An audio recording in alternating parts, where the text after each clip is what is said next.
Il y a malheureusement des personnes qui pensent, ah, dans les jours d'épreuve, Dieu me garde.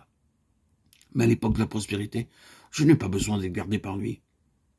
Alors, je l'oublie, je m'éloigne de lui. D'autres, au contraire, tiennent le raisonnement opposé. Ils pensent, dans la prospérité, quand tout est calme et facile, je suis capable de m'attacher à Dieu. Mais quand les épreuves surviennent, ma volonté se révolte d'une façon ou d'une autre, et Dieu ne me garde pas. Sachez donc que dans la prospérité comme dans l'adversité, dans les jours ensoleillés comme dans les jours sombres, notre Dieu est prêt à nous garder constamment, en permanence. Enfin, certaines personnes raisonnent de cette manière. Dieu me gardera d'accomplir de grands péchés, mais je ne puis espérer que Dieu me préserve des petits péchés. Par exemple, le péché de la colère. Je ne puis espérer que Dieu me donne la victoire sur un péché de ce genre. Quand vous entendez parler d'un homme qui a succombé à la tentation et qui est devenu un ivrogne ou un criminel, vous remerciez Dieu de vous avoir préservé de tels péchés. Je pourrais moi aussi avoir fait comme cet homme, dites-vous, si Dieu ne m'avait pas gardé. Et vous croyez qu'il vous a préservé de l'ivrognerie et du crime. Alors, pourquoi ne croyez-vous pas que Dieu peut vous préserver de vous mettre en colère? Vous pensez que c'est moins important?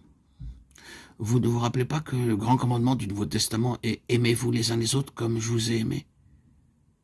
Et quand votre tempérament violent, votre esprit de jugement et vos paroles blessantes se donnent libre cours, vous péchez contre la loi suprême, la loi de l'amour de Dieu.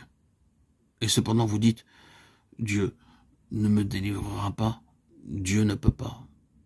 Non, vous ne dites point Dieu ne peut pas, mais vous dites Dieu ne me préservera pas de ce péché. Vous dites peut-être, il le peut, mais il y a quelque chose en moi qui fait que je ne puis y arriver et dont Dieu ne me délivre pas. Je voudrais vous poser une question. Les chrétiens peuvent-ils vivre une vie plus sainte que les autres? Les chrétiens peuvent-ils faire l'expérience du pouvoir de Dieu, être gardés par ce pouvoir toute la journée et être préservés du péché par ce pouvoir? Les chrétiens peuvent-ils être constamment en communion avec Dieu? Je vous apporte ici le message de la parole de Dieu. Vous êtes gardés par la puissance de Dieu.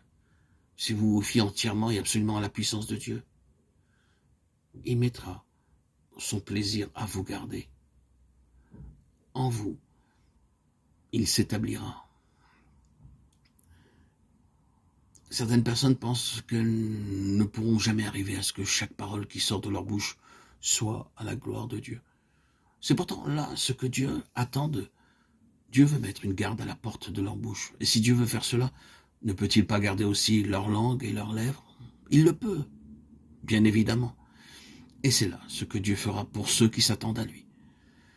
Dieu vous garde tout entier et je voudrais que tous ceux qui désirent vivre une vie sainte s'approchent de Dieu aujourd'hui et réfléchissent à leurs besoins, à toutes leurs faiblesses, à tous leurs manquements, à tous leurs péchés et disent délibérément, y a-t-il un seul péché dont Dieu ne peut pas me préserver? Et leur cœur répondra, non, Dieu peut me garder de n'importe quel péché.